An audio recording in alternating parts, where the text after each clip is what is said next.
உலக புகழ்பெற்ற கண் அறுவை சிகிச்சை நிபுணர் வால்டர் ஜெசப் அவர்களுடைய வாழ்க்கை வரலாறு தான் நம்ம இந்த வீடியோவில் பார்க்க போகிறோம். 1852ஆம் ஆண்டு இங்கிலாந்துடைய கிளாஸ்டர்ஷையரில் இருக்கிற செல்டனமில் பிறக்கிறார் வால்டர் ஹாமில்டன் ஹில்டன் ஜெசப். இவருடைய அப்பாவான வால்டர் ஜெசப் ஒரு சர்ஜனாக, அதாவது அறுவை சிகிச்சை நிபுணராக இருந்திருக்கிறாங்க. குறிப்பாக இவருடைய அப்பா செல்டனம்லேயே இருக்கக்கூடிய ஜென்ரல் ஹாஸ்பிட்டல் அண்ட் டிஸ்பென்சரி, அதே மாதிரி ஆப்தால்மிக் டிஸ்பென்சரி, அதுக்கப்புறமா dispensary for women and children in Cheltenham, இது போன்ற 3 மருத்துவமனைகளில் அறுவை சிகிச்சை நிபுணராக பணிபுரிஞ்சு வந்திருக்கிறாங்க. இதனால் இவருடைய குடும்பம் நல்ல நிலையில் வாழ்ந்து வந்திருக்கிறாங்க. வால்டர் ஜெசப் பிறந்ததிலிருந்தே இவருடைய அப்பா தன்னை போலவே வால்டர் ஜெசப்பையும் மருத்துவம் படிக்க வைக்கணும்னு விரும்பி வந்தாங்க. இதனால் வால்டர் ஜெசப்புடைய அப்பா அவர் மருத்துவமனைகளில் சந்திக்கக்கூடிய நோயாளிகள், அந்த நோயாளிகளுக்கு அவர் கொடுக்கக்கூடிய சிகிச்சைகள், இது போன்ற மருத்துவ அனுபவங்களை தினந்தோறும் வீட்டுக்கு வந்த பிறகு வால்டர் ஜெசப் கூட பகிர்ந்து வந்தாங்க. இந்த நிலையில் கரெக்டாக 1857ஆம் ஆண்டு வால்டர் ஜெசப்புக்கு 5 வயது இருக்கும்போது இவருடைய அப்பா இவருடைய கல்விக்காக இங்கிலாந்துடைய கிளாஸ்டர்ஷையரில் இருக்கிற செல்டனம்லேருந்து அதே இங்கிலாந்துடைய பெட்ஃபோர்ட்ஷையரில் இருக்கிற பெட்ஃபோர்டுக்கு அனுப்புகிறாங்க. குறிப்பாக அந்த பெட்ஃபோர்டில் இருக்கக்கூடிய பெட்ஃபோர்ட் மாடர்ன் ஸ்கூலில் இவரை சேர்த்துறாங்க. இந்த பெட்ஃபோர்ட் மாடர்ன் ஸ்கூலானது பிஎம்எஸ் அப்படின்னு சாட்டம் அழைக்கப்படும். இந்த பெட்ஃபோர்ட் மாடர்ன் ஸ்கூலில் பிரைமரி எஜுகேஷனில் ஆரம்பித்து ஹையர் எஜுகேஷன் வரைக்கும் எல்லா ஸ்பெஷாலிட்டிஸுமே இருக்குது. அதாவது அந்த பெட்ஃபோர்ட் மாடர்ன் ஸ்கூல் தரப்பிலிருந்து ஒரு ஜூனியர் ஸ்கூலையும் ஒரு சீனியர் ஸ்கூலையும் நடத்தி வராங்க. அதில் இந்த பிஎம்எஸ் ஜூனியர் ஸ்கூல் பொறுத்த வரைக்கும் அங்கே 1st கிரேட்லேருந்து 8th கிரேட் வரைக்கும் இருக்குது. அதே மாதிரி அதே பிஎம்எஸ் சீனியர் ஸ்கூல், அந்த பெட்ஃபோர்ட் மாடர்ன் ஸ்கூலோடைய சீனியர் ஸ்கூல், அங்கே வந்து ஹையர் எஜுகேஷன் இருக்குது. இதனால் வால்டர் ஜெசப்பை இவருடைய அப்பா அந்த பெட்ஃபோர்ட் மாடர்ன் ஸ்கூலோடைய பிஎம்எஸ் ஜூனியர் ஸ்கூலில் இவரை சேர்த்துறாங்க. அங்கே சேர்ந்து தான் வால்டர் ஜெசப் இவருடைய ஆரம்ப கல்வியை படிக்க ஆரம்பிச்சிருந்தாங்க. ஆரம்ப கல்வியின் போது வால்டர் ஜெசப் வந்து கிளாசிக்கல் எஜுகேஷன்ஸான ஃபிலாசபி, தத்துவம், லிட்ரேச்சர், இலக்கியம், ஹிஸ்ட்ரி, வரலாறு, இது போன்ற பாடங்களை படித்து வந்தாங்க. மேலும் வால்டர் ஜெசப் வந்து இவருடைய ஆரம்ப கல்வியின் போதிலிருந்து மியூசிக் ஆர்ட்ஸ், அதாவது இசை, கலை, இதிலெல்லாம் ஆர்வம் காட்ட தொடங்கியிருந்தாங்க. மேலும் வால்டர் ஜெசப்புக்கு ஸ்போர்ட்ஸ்லையும் நிறைய ஆர்வம் இருந்தது. குறிப்பாக ஃபுட்பால் விளையாடுறது தான் வால்டர் ஜெசப்புடைய பொழுதுபோக்காகவே இருந்து வந்தது. இந்த நிலையில் கரெக்டாக 1862ஆம் ஆண்டு வால்டர் ஜெசப் இவருடைய ஆரம்ப கல்வியை முடிச்சிடறாங்க. பிறகு அதே பெட்ஃபோர்ட் மாடர்ன் ஸ்கூலோடைய ஜூனியர் ஸ்கூல்லையே இவருடைய மிடில் எஜுகேஷனும் கண்டினியூ பண்ணுறாங்க. அதாவது 6th கிரேட்லேருந்து அங்கு தொடர்ந்து வால்டர் ஜெசப் வந்து படிக்க ஆரம்பிக்கிறாங்க. இவருடைய மிடில் எஜுகேஷனின் போது வால்டர் ஜெசப் வந்து கிரீக், லட்டின் போன்ற கிளாசிக்கல் எஜுகேஷன், அதாவது கிளாசிக்கல் லாங்குவேஜஸை கற்றுக்கிட்டு வந்தாங்க. பிறகு இறுதியாக 1865ஆம் ஆண்டு இவருடைய 13 வயதில் வால்டர் ஜெசப் இவருடைய மிடில் எஜுகேஷன், அந்த 8th கிரேடையும் முடிச்சிடுறாங்க. இதுக்கப்புறமா இவருடைய அப்பா இவரை மேற்கொண்டு படிக்க வைக்கிறதுக்காக அந்த பெட்ஃபோர்ட் மாடர்ன் ஸ்கூலோடைய பிஎம்எஸ் சீனியர் ஸ்கூல்ல இவரை சேர்த்துறாங்க. அங்கு சேர்ந்து வால்டர் ஜெசப் இவருடைய ஹையர் எஜுகேஷன், உயர்கல்வியை படிக்க ஆரம்பிச்சிருந்தாங்க. உயர்கல்வியின் போதும் தொடர்ச்சியாக வால்டர் ஜெசப் வந்து நிறைய ஸ்போர்ட்ஸில் வந்து ஆர்வம் காட்டி வந்தாங்க. அதே மாதிரி இசை, கலை, அதுலேயுமே ரொம்ப ஈடுபாடோடு இருந்து வந்தாங்க. இதே சமயம் வால்டர் ஜெசப் வந்து படிப்புலையும் ரொம்ப கெட்டிக்கார ஒரு மாணவனாக இருந்து வந்தாங்க. எல்லா பாடங்களையுமே நல்லா படிக்கக்கூடிய ஒரு பிரில்லியண்ட்டான ஸ்டூடெண்ட்டாக வால்டர் ஜெசப் வந்து இருந்து வந்தாங்க. இதனாலேயே வால்டர் ஜெசப்புக்கு படிக்கிற காலகட்டத்திலேயே நிறைய ஸ்காலர்ஷிப்ஸாக வழங்கப்பட்டது. குறிப்பாக ஹார்ப்பர் எக்ஸிபிஷன் அப்படின்ற ஒரு ஸ்காலர்ஷிப், இதன் மூலமா 200 பவுண்ட்ஸ் 200 பவுண்ட்ஸ் வந்து வால்டர் ஜெசப்புக்கு வழங்கப்படுது. இந்த நிலையில தான் கரெக்டா 1869ஆம் ஆண்டு இவருடைய 17 வயதுல வால்டர் ஜெசப் இவருடைய ஹையர் எஜுகேஷனை இந்த பெட்ஃபோர்ட் மாடர்ன் ஸ்கூல்ல இருந்து முடிக்கிறாங்க. குறிப்பா இந்த பெட்ஃபோர்ட் மாடர்ன் ஸ்கூலோடைய பிஎம்எஸ் சீனியர் ஸ்கூல்ல இருந்து முடிச்சிடுறாங்க. முடிச்சதுக்கு அப்புறமா உடனடியாக இவர் வந்து இங்கிலாந்துடைய அந்த பெட்ஃபோர்ட்ஷையரில் இருக்கிற பெட்ஃபோர்டில் இருந்து மறுபடியும் இங்கிலாந்துடைய கிளாஸ்டர்ஷையரில் இருக்கிற செல்டனமுக்கே வந்துடுறாங்க. இந்த சமயம் வால்டர் ஜெசப்போடைய எண்ணமாக இருந்தது எல்லாமே இந்த இந்தியன் சிவில் சர்வீஸில் ஜாயின் பண்ணிடணும் அப்படின்றது தான். ஏன்னா இந்த காலகட்டத்தில் இந்தியா வந்து பிரிட்டிஷ் இந்தியாவாக இருந்தது. ஸோ பிரிட்டிஷ் எம்பையரை கீழே இருந்தது, ஃப்ரீடம் கிடைக்காம இருந்தது. ஸோ அதனால் அங்கே ஒரு சர்வெண்ட்டாக வந்து இவர் வந்து இந்தியன் சிவில் சர்வீஸில் ஜாயின் பண்ணணும் அப்படின்னு வால்டர் ஜெசப் வந்து விரும்பினாங்க. இதுக்காக ப்ரிப்பேர் பண்ணுறதுக்காக, அதாவது அந்த இந்தியன் சிவில் சர்வீஸில் ஜாயின் பண்ணணும்னா அதுக்குண்டான Indian civil service examination attend பண்ணி அதை வந்து பாஸ் பண்ணணும். ஸோ இந்த ஒரு ப்ரிப்பரேஷனுக்காக இந்த 1869ஆம் ஆண்டு வால்டர் ஜேசப் வந்து இந்த இங்கிலாந்துடைய கிளாஸ்டர்ஷையரில் இருக்கிற செல்டனம்ல இருந்து அதே இங்கிலாந்துடைய ஹாம்ப்ஷையரில் இருக்கிற சவுத் ஆம்ப்டனுக்கு போயிடுறாங்க. அங்கே இருக்கக்கூடிய ஹார்ட்லி இன்ஸ்டிடியூட்டில் இவர் வந்து ஜாயின் பண்ணுறாங்க. குறிப்பாக இவருடைய பெட்ஃபோர்ட் மாடர்ன் ஸ்கூல் தரப்பிலிருந்து இவருக்கு வழங்கப்பட்ட அந்த 200 பவுண்ட்ஸான அந்த ஹார்ப்பர் எக்ஸிபிஷன் அப்படின்ற ஸ்காலர்ஷிப் இதை பயன்படுத்தி தான் இவர் வந்து அங்கே ஜாயின் பண்ணுறாங்க. ஸோ அந்த ஹார்ட்லி இன்ஸ்டிடியூஷன் ஆனது இன்றைக்கி யூனிவர்சிட்டி ஆஃப் சவுத் ஆம்ப்டன் அப்படின்னு அழைக்கப்படுது.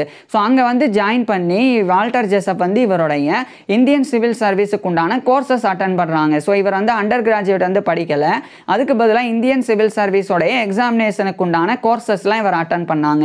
பிறகு 1870 காலகட்டத்தில் வால்டர் ஜேசப் வந்து அந்த எக்ஸாமினேஷனுக்கு உண்டான அந்த கோர்ஸை வந்து முடிச்சுட்டு இந்தியன் சிவில் சர்வீஸில் எக்ஸாமினேஷன் வந்து நல்லா எழுதி பாஸ் பண்ணிவிட்டு இந்தியன் சிவில் சர்வீஸில் வால்டர் ஜேசப் வந்து ஜாயின் ஜாயின் பண்ணி இந்தியன் சிவில் சர்வீஸ்லயே வால்டர் ஜேசப் இவருடைய பணியையும் தொடங்குறாங்க. இந்த சமயம் தான் வால்டர் ஜேசப்புடைய அப்பாவான வால்டர் ஜேசப், அதாவது வால்டர் ஜேசப்புடைய அப்பா பேரும் வால்டர் ஜேசப் தான். ஸோ அதாவது வால்டர் ஜேசப்புடைய அப்பா பேர் வால்டர் ஜேசப், இவருடைய ஃபுல் நேம் வந்து வால்டர் ஹாமில்டன் ஹில்டன் ஜேசப். ஸோ ஷார்ட்டாக இவரும் வந்து வால்டர் ஜேசப் அப்படின்னு அழைக்கப்படுறாங்க, கன்ஃபியூஸ் ஆக வேணாம். ஸோ இவருடைய அப்பாவும் ஒரு சர்ஜன், அறுவை சிகிச்சை நிபுணராக இருந்தனால அதுவும் குறிப்பாக அவர் வந்து வால்டர் ஜேசப்பையும் அவரை போலவே மருத்துவம் படிக்க வைக்கணும் அப்படின்னு விரும்பினால அவர் வந்து வால்டர் ஜேசப்கிட்ட இந்தியன் சிவில் சர்வீஸ்லேருந்து விலகிட சொல்லியும் மருத்துவம் படிக்க சொல்லியும் வந்து வலியுறுத்துகிறாங்க. இதை வந்து வால்டர் ஜேசப் ஆரம்பத்தில் ஏற்றுக்கல, ஆனால் பிறகு ஒத்துக்கிறாங்க. ஸோ 1872ஆம் ஆண்டு அக்டோபர் மாதம் இவர் வந்து இந்தியன் சிவில் சர்வீஸ்லேருந்து இவருடைய 20 வயதில் ரிசைன் பண்ணிடுறாங்க.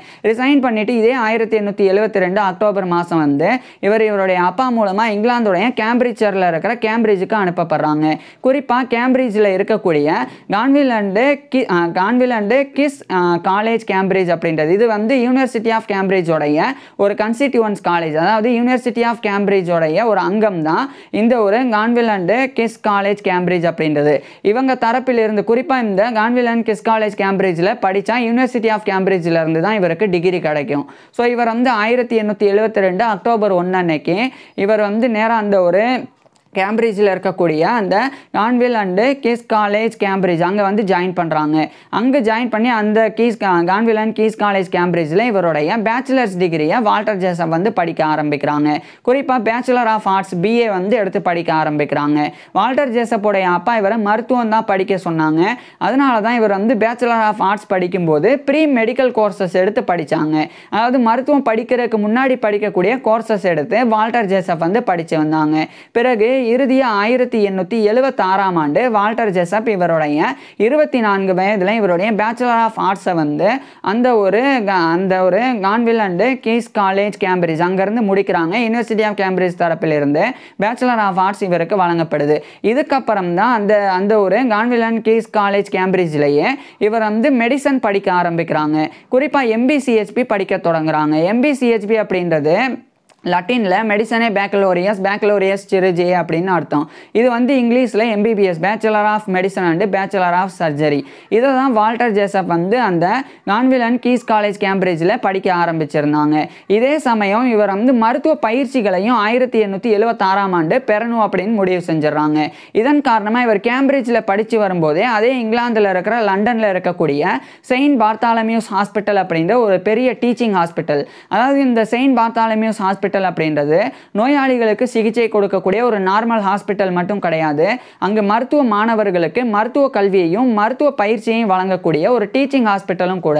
ஸோ அங்கே வந்து ஜாயின் பண்ணி இவர் வந்து மருத்துவ பயிற்சியையும் பெறணும் அப்படின்னு முடிவு செஞ்சிடறாங்க. ஸோ இவர் வந்து கான்வில் அண்டு கீஸ் காலேஜ் கேம்பிரிட்ஜில் மருத்துவம் படிச்சுக்கிட்டே மருத்துவ பயிற்சியை பெறதுக்காக இவர் வந்து விடுமுறை நாட்களில் செயின்ட் பார்த்தாலமியூஸ் ஹாஸ்பிட்டலில் ஒரு ஹவுஸ் சர்ஜனாக வந்து ஜாயின் பண்ணுறாங்க.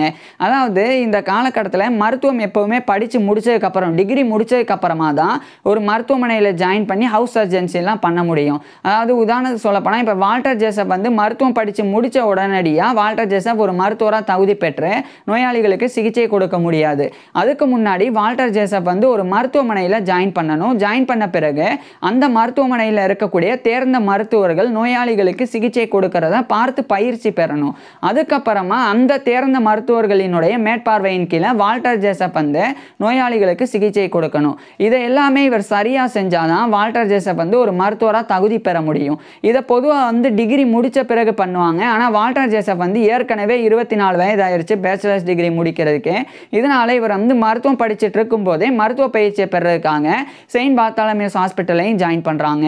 அங்கே வந்து ஆல்ஃப்ரெட் வில்லட் அப்படின்னு சொல்லி ஒரு சர்ஜன், அறுவை சிகிச்சை நிபுணர், அவருக்கு கீழே தான் வால்டர் ஜேசப் வந்து அறுவை சிகிச்சையில் பயிற்சி பெற தொடங்குறாங்க. அதாவது ஃபஸ்ட்டு அந்த ஆல்ஃப்ரெட் வில்லட் வந்து மற்ற நோயாளிகளுக்கு அறுவை சிகிச்சை பண்ணுறதை பார்த்து இவர் வந்து பயிற்சி பெறுவாங்க. அதுக்கப்புறமா அந்த ஆல்ஃப்ரெட் வில்லட்டோடைய மேற்பார்வையின் கீழே வால்டர் ஜேசப்பே வந்து மற்ற நோயாளிகளுக்கு அறுவை சிகிச்சைலாம் பண்ணுவாங்க. ஸோ இதெல்லாம் பண்ணுறதுக்காக தான் செயின்ட் பார்த்தாலமியூஸ் ஹாஸ்பிட்டலில் ஜாயின் பண்ணியிருந்தாங்க.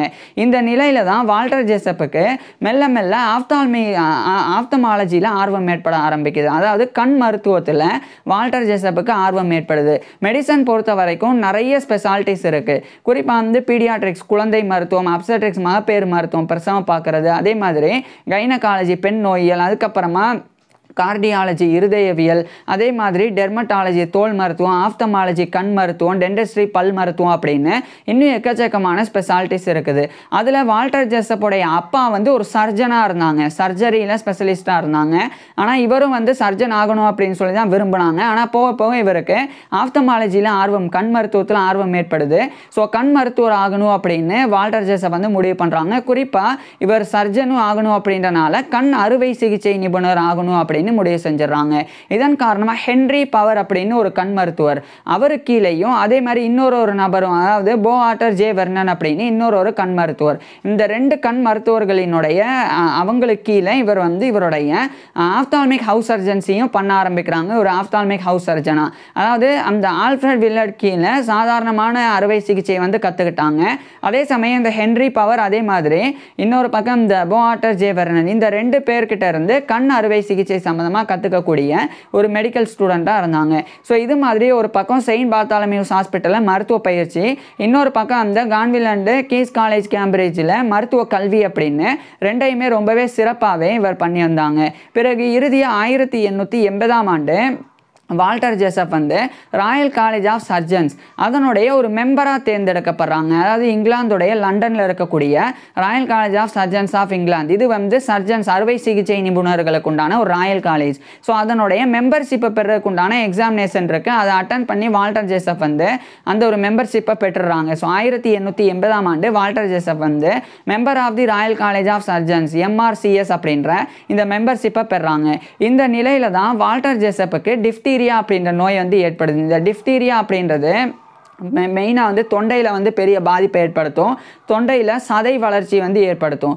இதன் மூலமாக இந்த மூச்சுக்குழாய்க்கு இப்போ செல்ல வேண்டிய சரியான அந்த ஆக்சிஜன் வந்து கிடைக்காம, நுரையீரலுக்கு தேவையான ஆக்சிஜன் கிடைக்காம உயிரிழக்கக்கூடிய நிலை ஏற்படும். அந்த ஒரு டிஃப்தீரியா நோயானது வால்டர் ஜேசப்புக்கு வந்து ஏற்படுது.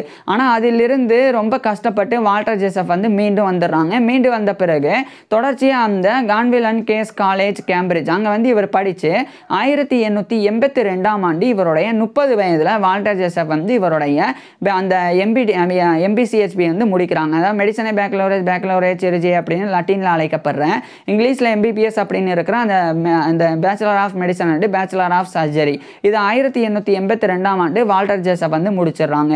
முடித்த உடனடியாக இந்த 1882ஆம் ஆண்டு இவர் வந்து இங்கிலாந்துடைய கேம்பிரிட்ஜில் இருக்கிற கேம்பிரிட்ஜில் இருந்து அதே இங்கிலாந்தில் இருக்கிற லண்டனுக்கே போயிடுறாங்க. லண்டனுக்கு போய் இவர் வந்து மருத்துவ பயிற்சி பெற்ற அந்த செயின்ட் பார்த்தாலமியூஸ் ஹாஸ்பிட்டல் அங்கே ஒரு அசிஸ்டன்ட் டெமான்ஸ்ட்ரேட்டர் இன் அனாட்டமியாக நியமிக்கப்படுறாங்க. அதாவது உடற்கூறியலில் ஒரு அசிஸ்டன்ட் டெமான்ஸ்ட்ரேட்டராக நியமிக்கப்படுறாங்க. அதாவது அனாட்டமி, உடற்கூறியல் அப்படின்றது உடல் உறுப்புகளினுடைய ஸ்ட்ரக்சர், கட்டமைப்பு குறித்து படிக்கிறது. உதாரணத்துக்கு இதயம் இருக்குன்னா அந்த இதயத்தில் எத்தனை அறைகள் இருக்குது, அந்த இதயத்தில் எத்தனை தமனிகள் இருக்குது, அது எங்கே அமைஞ்சிருக்கு, இது குறித்துலாம் படிக்கிறது தான் உடற்கூறியல் அப்படின்றது. இது மாதிரி உடல் உறுப்புகள், நான் இதயம் மட்டும் சொன்னேன், இது மாதிரி கல்லீரல், கிட்னி அப்படின்னு எல்லா பற்றியும் அந்த அந்த அந்த ஸ்ட்ரக்சர் படிக்கிறது அனாட்டமி அப்படின்றது. அதை வந்து மருத்துவ மாணவர்கள் வந்து படிப்பாங்க. ஏன்னா அனாட்டமி, உடற்கூறியல், ஃபிசியாலஜி உடலியல், பெத்தாலஜி நோயியல், மெட்டீரியா மெடிக்கா மருந்துகளினுடைய பண்புகள் குறித்து படிக்கிறது, சர்ஜரி அறுவை சிகிச்சை, கிளினிக்கல் மெடிசன் மருத்துவம் அப்படின்னு இவ்வளோ சப்ஜெக்ட்ஸ் வந்து மருத்துவத்தில் இருக்குது. ஸோ அந்த சப்ஜெக்ட்ஸில் ஒன்று தான் இந்த அனாட்டமி அப்படின்றது. ஸோ அதை கற்பிக்கக்கூடிய ஒரு அசிஸ்டன்ட் டெமான்ஸ்ட்ரேட்டராக தான் இவர் வந்து வால்டர் ஜெசப் வந்து நியமிக்கப்பட்டாங்க இந்த செயின்ட் பார்த்தாலமியூஸ் ஹாஸ்பிட்டலில். குறிப்பாக இது டீச்சிங் ஹாஸ்பிட்டலாக இருக்கிறனால. ஸோ அந்த டெமான்ஸ்ட்ரேட்டர் அப்படின்ற பொறுப்பு என்னன்னா, நேரடியாக சடலங்களை பயன்படுத்தி இல்லைனா மற்ற விலங்குகளினுடைய உடல்களை பயன்படுத்தி விலங்குகளுக்கு மயக்க மருந்து கொடுத்துட்டு அந்த விலங்குகளினுடைய உடல் உறுப்புகளை நேரடியாக வந்து அந்த உடல் உறுப்புகளினுடைய ஸ்ட்ரக்சர் கட்டமைப்பையும் அந்த உடல் உறுப்புகளினுடைய ஃபங்க்ஷன் செயல்பாடுகள் அதையும் வந்து விளக்கி அதை வந்து கற்பிக்கிறது தான் டெமான்ஸ்ட்ரேட்டர் அப்படின்ற பொறுப்பு. ஸோ அந்த மாதிரி இவர் வந்து அசிஸ்டன்ட் டெமான்ஸ்ட்ரேட்டராக அனாட்டமியில் 1882ஆம் ஆண்டு வால்டர் ஜெசப் வந்து நியமிக்கப்பட்டிருந்தாங்க. பிறகு இதே காலகட்டத்தில் வால்டர் ஜெசப் வந்து ஒரு பெண்ணையும் திருமணம் பண்ணிக்கிறாங்க. இவருடைய மனைவியுடைய பேர் வந்து உறுதிப்படுத்தப்படலை. ஸோ திருமணத்துக்கு பிறகு வால்டர் ஜெசப்புக்கும் இவருடைய மனைவியான மிஸ்ஸஸ் ஜெசப்புக்கும் ஒரு பெண் குழந்தை பிறந்தது. இது வால்டர் ஜெசப்புடைய பர்சனல் லைஃப், தனிப்பட்ட வாழ்க்கையாக இருந்தது. இதுக்கிடையில் வால்டர் ஜெசப் வந்து ராயல் காலேஜ் ஆஃப் சர்ஜன்ஸ், அந்த இங்கிலாந்துடைய லண்டன்லேயே இருக்கக்கூடிய சர்ஜன்ஸ் அறுவை சிகிச்சை நிபுணர்களுக்கு உண்டான ராயல் காலேஜ், அதனுடைய மெம்பர்ஷிப்பை பெற்ற மாதிரியே ஃபெல்லோஷிப்பையும் பெறணும் அப்படின்னு அதுக்குண்டான ப்ரிப்பரேஷன்லையும் ஈடுபடுறாங்க. இறுதியாக 1884ஆம் ஆண்டு வால்டர் ஜெசப் வந்து ஒரு fellow of the royal college of சர்ஜன்ஸாக தேர்ந்தெடுக்கப்பட்டுறாங்க. அதாவது FRCS அப்படின்ற இந்த ஒரு கௌரவத்தை 1884ஆம் ஆண்டு வால்டர் ஜெசப் வந்து பெறாங்க. இந்த நிலையில தான் துரதிர்ஷ்டவசமாக வால்டர் ஜெசப்போடைய மனைவியான மிஸ்ஸஸ் ஜெசப் வந்து இறந்து போயிடுறாங்க. இவங்க இறந்து போகும்போது வால்டர் ஜெசப்போடைய ஒரே ஒரு மகள், பெண் குழந்தை, அந்த குழந்தை வந்து கை குழந்தையாக இருந்தது. ஸோ வால்டர் ஜெசப்னால அந்த குழந்தையை வந்து பார்த்துக்க முடியல. இதனால வால்டர் ஜெசப் வந்து ரெண்டாவதாக இன்னொரு பெண்ணை வந்து திருமணம் பண்ணிக்கிறாங்க. பிறகு வால்டர் ஜெசப் மற்றும் இவருடைய இரண்டாவது மனைவி, அவங்களுடைய பேரும் வந்து சரியாக குறிப்பிடப்படலை. ஸோ இவருடைய இரண்டாவது மனைவியான மிஸ்ஸஸ் ஜெசப், ஸோ வால்டர் ஜெசப் மிஸ்ஸஸ் ஜெசப் ரெண்டு பேருடைய வாழ்க்கையானது ரொம்பவே நல்லாவே போக ஆரம்பிக்குது. இதுவும் வால்டர் ஜெசப்புடைய பர்சனல் லைஃப், தனிப்பட்ட வாழ்க்கையாக இருந்தது. இது ஒரு பக்கம் இருக்க, இன்னொரு பக்கம் 1885ஆம் ஆண்டிலிருந்து வால்டர் ஜெசப் வந்து கண் மருத்துவத்தில் ஆராய்ச்சியில் ஈடுபட தொடங்குறாங்க. குறிப்பாக வால்டர் ஜெசப் பொறுத்த வரைக்கும் இந்த கொக்கைன், அந்த கொக்கைனை எப்படி வந்து கண்ணில் பயன்படுத்தும் போது அதனுடைய ஆக்ஷன் எப்படி இருக்கும் அப்படின்ற குறித்து இவர் வந்து ஆராய்ச்சி பண்ணாங்க. ஸோ அந்த action of the cocaine on the eye அப்படின்ற அந்த டைட்டிலில் ஒரு ரிசர்ச் ஒர்க்கை எழுதி 1885ஆம் ஆண்டு வால்டர் ஜெசப் வந்து பப்ளிஷ் பண்ணுறாங்க. இது வந்து ophthalmological society of the United Kingdom அதனுடைய டிரான்சாக்ஷன்ஸ் அப்படின்ற ஜேர்னலில் வால்டர் ஜெசப் இதை வந்து பப்ளிஷ் பண்ணுறாங்க. அதாவது இந்த ophthalmological society of the United Kingdom அப்படின்றது இந்த யுனைடெட் கிங்டமில் கண் மருத்துவர்களுக்கு உண்டான ஒரு சங்கம். ஸோ அதனுடைய டிரான்சாக்ஷன்ஸ் அப்படின்ற ஜேர்னலில் தான் இவர் வந்து இந்த ஒரு ஒர்க்கை வந்து பப்ளிஷ் பண்ணுறாங்க. இது வந்து இவர் வந்து நிறைய கன்க்ளூஷன்ஸ் வந்து கொடுத்துருந்தாங்க. அந்த கொக்கைனுடைய ஆக்ஷன் வந்து கண்ணில் எப்படிலாம் இருக்கும் அப்படின்னு அதெல்லாமே சரியாக இருந்தது. ஸோ மற்ற ஆராய்ச்சியாளர்கள் அவங்க ஆராய்ச்சி பண்ணும்போது வால்டர் ஜெசப் குறிப்பிட்டிருந்தது ரொம்பவே சரியாக இருந்தது. இதனாலேயே வால்டர் ஜெசப் வந்து மற்ற கண் மருத்துவர்களின் மத்தியில் இவர் ரொம்ப ஃபேமஸும் ஆக ஆரம்பிச்சிருந்தாங்க. இதே காலகட்டத்தில் வால்டர் ஜெசப் வந்து மறுபடியும் இவர் ஏற்கனவே படித்த அந்த Gonville and Caius college Cambridge, அந்த யூனிவர்சிட்டி ஆஃப் கேம்பிரிட்ஜ், அங்கே வந்து இவர் மாஸ்டர் ஆஃப் ஆர்ட்ஸ் MAவும் பண்ணுறாங்க. அதை 1886ஆம் ஆண்டு வால்டர் ஜெசப் வந்து முடிச்சிடுறாங்க. முடிச்சதுக்கப்புறமா வால்டர் ஜெசப் வந்து தொடர்ச்சியாக அந்த அசிஸ்டன்ட் டெமான்ஸ்ட்ரேட்டர் இன் அனாட்டமி அப்படின்ற பொறுப்பில் இருந்து செயின்ட் பார்த்தாலமியூஸ் ஹாஸ்பிட்டலில் இவர் வந்து சீனியர் டெமான்ஸ்ட்ரேட்டர் இன் அனாட்டமியாக பதவி உயர்வை பெறாங்க. இதுக்கு ஏற்கனவே அசிஸ்டண்டாக இருந்தாங்க, இப்போ வந்து சீனியர் டெமான்ஸ்ட்ரேட்டர் ஆயிடுறாங்க அதே அனாட்டமியில். ஸோ இதுக்கப்புறம் வந்து வால்டர் ஜெசப் கூடவே வந்து நிறைய பேர் வந்து இதே மாதிரி டெமான்ஸ்ட்ரேட்டர்ஸாக இருந்தாங்க. அதில் ரொம்ப குறிப்பிடத்தக்கவங்கள்லாம் இருந்தாங்க. அதில் வந்து 3 பேர். ஒருத்தர் வந்து WG வில்சம் அப்படின்ற ஒரு நபர், WJ வால்சம் அப்படின்ற ஒரு நபர். இந்த WJ வால்சம் அதுக்கப்புறமா வந்து இன்னொரு நபரும் கூட W ப்ரூஸ் கிளார்க் அப்படின்னு சொல்லி, அதுக்கப்புறமா சிபி லாக்வுட் அப்படின்னு சொல்லி இன்னொரு நபர். ஸோ அந்த மாதிரி சிபி லாக்வுட் உட்பட அந்த 3 பேர் கூடயும் வால்டர் ஜெசப் வந்து இவருடைய பங்களிப்பை வந்து கொடுக்க தொடங்கியிருந்தாங்க. இந்த நிலையில் ராயல் காலேஜ் ஆஃப் சர்ஜன்ஸ் தரப்பிலிருந்து 1887ஆம் ஆண்டு வால்டர் ஜெசப் வந்து ஒரு Hunterian professor of comparative anatomy and ஃபிசியாலஜியாக நியமிக்கப்படுறாங்க. அதாவது கம்பேரேட்டிவ் அனாட்டமி அப்படின்னா ஒப்பீட்டு உடற்கூறியல், அதே சமயம் ஃபிசியாலஜி உடலியல் அப்படின்றது உடல் உடல் உறுப்புகளினுடைய ஃபங்க்ஷன் செயல்பாடுகள் குறித்து படிக்கிறது. அதாவது உடற்கூறியல் எப்படி உடல் உறுப்புகளினுடைய கட்டமைப்பு ஸ்ட்ரக்சர் குறித்து படித்தா அது உடற்கூறியலோ, அதே மாதிரி அதே உடல் உறுப்புகளினுடைய செயல்பாடுகள் ஃபங்க்ஷன்ஸ் குறித்து படித்தா அது வந்து ஃபிசியாலஜி. உதாரணத்துக்கு இதயம் எப்படி துடிக்குது, நம்மளுடைய உடலில் எப்படி ரத்தம் சர்க்குலேட் ஆகுது, இது பற்றிலாம் படிக்கிறது வந்து ஃபிசியாலஜி அப்படின்றது. ஸோ இந்த 2 பாடங்களையுமே கற்பிக்கக்கூடிய ஒரு ஹண்டேரியன் ப்ரொஃபஸராக வால்டர் ஜெசப் வந்து ராயல் காலேஜ் ஆஃப் சர்ஜன்ஸில் நியமிக்கப்படுறாங்க. அதாவது இந்த ஹண்டேரியன் ப்ரொஃபஸர்ஷிப் அப்படின்றது ஹண்டேரியன் லெக்சர்ஷிப் அப்படின்னும் அழைக்கப்படும். அதாவது ஜான் ஹண்டர் அப்படின்னு ஒரு தலை சிறந்த அறுவை சிகிச்சை நிபுணர், அவர் இறந்த பிறகு அவரை கௌரவப்படுத்துறதுக்காக அந்த ஜான் ஹண்டருடைய பேரில் ஹண்டேரியன் லெக்சர்ஷிப் அப்படின்னு ஒரு மெடிக்கல் லெக்சர், ஒரு மருத்துவ விரிவுரையானது ராயல் காலேஜ் ஆஃப் சர்ஜன்ஸில் நிறுவப்பட்டது. ஸோ அந்த மருத்துவ விரிவுரை கொடுக்கறதுக்கு வருடம் தலை சிறந்த மருத்துவர்கள் வந்து நியமிக்கப்படுவாங்க, தலை சிறந்த அறுவை சிகிச்சை நிபுணர்கள் நியமிக்கப்படுவாங்க. அது மாதிரி 1887 1888 வரைக்கும் வால்டர் ஜெசப் தான் அந்த ஹண்டேரியன் லெக்சரராக நியமிக்கப்பட்டாங்க. கம்பேரிட்டிவ் அனாட்டமி, பிசியாலஜி இந்த 2 பாடங்களையுமே கற்பிக்கக்கூடிய ஒரு மருத்துவ விரிவுரையாளராக 1887 1888 இந்த ஆண்டுகளில் இருந்தாங்க. குறிப்பாக வால்டர் ஜெசப் வந்து இந்த இன்ட்ராஆக்குலர் மசில்ஸ் ஆஃப் தி ஐ, அதாவது கண்ணினுடைய உள்விழியின் தசை, அதனுடைய அனாட்டமி ஃபிசியாலஜி உடற்கூறியல் அதேமாதிரி உடலியல், ஸோ இது குறித்து தான் இவர் வந்து இவருடைய விரிவுரைகளை கொடுத்தாங்க. இதுக்கப்புறமா வால்டர் ஜெசப் வந்து 1888 ஆண்டு அந்த ஹண்டேரியன் லெக்சர்ஷிப் வந்து வெற்றிகரமாக முடிச்சிடுறாங்க. இதுக்கப்புறமாவும் தொடர்ச்சியாக இவர் வந்து அந்த சீனியர் டெமான்ஸ்ட்ரேட்டர் இன் அனாட்டமி அப்படின்ற பொறுப்பில் செயின்ட் பார்த்தாலமியூஸ் ஹாஸ்பிட்டலில் இவருடைய பங்களிப்பை தொடர்ந்து கொடுத்து வந்தாங்க. இந்த நிலையில் தான் 1890 காலகட்டத்தில் வால்டர் ஜெசப்புக்கு இன்னும் நிறைய லண்டன்லேயே இருக்கக்கூடிய மருத்துவமனைகளில் இவருக்கு வேலை கிடைக்க ஆரம்பிக்குது. குறிப்பாக வெஸ்டர்ன் ஜெனரல் டிஸ்பென்சரி அப்படின்னு ஒரு மருத்துவமனை, அந்த வெஸ்டர்ன் ஜெனரல் டிஸ்பென்சரியிலையும் வால்டர் ஜெசப் வந்து ஒரு கண் மருத்துவராக ஆப்தால்மிக் சர்ஜனாக நியமிக்கப்படுறாங்க, அதாவது கண் அறுவை சிகிச்சை நிபுணராக நியமிக்கப்படுறாங்க. அதுக்கப்புறமா அதே மாதிரி ஃபவுண்ட்லிங் ஹாஸ்பிட்டல் அப்படின்னு ஒரு சில்ட்ரன்ஸ் ஹோம் வந்து இருக்குது, அதுவும் லண்டன்லேயே இருக்குது. அந்த ஃபவுண்ட்லிங் ஹாஸ்பிட்டலோடைய ஒரு ஆப்தால்மிக் சர்ஜன் கண் அறுவை சிகிச்சை நிபுணராகவும் வால்டர் ஜெசப் வந்து நியமிக்கப்படுறாங்க. இதே காலகட்டத்தில் 1894 ஆண்டு வால்டர் ஜெசப் வந்து ஒரு முக்கியமான விஷயம் பண்ணுறாங்க. அதாவது அந்த செயின்ட் பார்த்தாலமியூஸ் ஹாஸ்பிட்டலோடைய சீனியர் டெமான்ஸ்ட்ரேட்டர் இன் அனாட்டமி அப்படின்ற அந்த பொறுப்பிலிருந்து ரிசைன் பண்ணுறாங்க. அதுக்கு காரணம் இதே 1894 ஆண்டு தான் இவர் வந்து கண் அறுவை சிகிச்சையில் பயிற்சி பெற்ற அந்த ஹென்ரி பவர் அப்படின்ற மருத்துவர், அவர் கீழே தான் இவர் வந்து பயிற்சி பெற்றாங்க. அவர் வந்து கிட்டத்தட்ட அவருடைய 65 வயதில் ரிட்டையர் ஆகுறாங்க. அவர் வந்து ஜூனியர் ஆப்தால்மிக் சர்ஜனாக இருந்தாங்க, அதாவது கண் அறுவை சிகிச்சை நிபுணராக இருந்தாங்க. இப்போ அவருடைய அந்த இடத்துக்கு போட்டி போடுறதுக்காக வால்டர் ஜெசப் வந்து இந்த சீனியர் டெமான்ஸ்ட்ரேட்டர் இன் அனாட்டமி அப்படின்ற பொறுப்பை ரிசைன் பண்ணிவிட்டு அதே செயின்ட் பார்த்தாலமியூஸ் ஹாஸ்பிட்டலில் அந்த ஜூனியர் ஆப்தால்மிக் சர்ஜன் அப்படின்ற அந்த பொறுப்புக்கு போட்டிட்டாங்க. ஸோ இவரே வந்து வெல்லவும் செய்கிறாங்க. ஸோ 1894 ஆண்டு வால்டர் ஜெசப்புக்கு வந்து 98 ஓட்டு கிடச்சிருந்தது. மொத்தம் 125 பேர் வாக்களிக்கணும், அதில் 98 பேருடைய வாக்கு வந்து வால்டர் ஜெசப்புக்கு இருந்தது.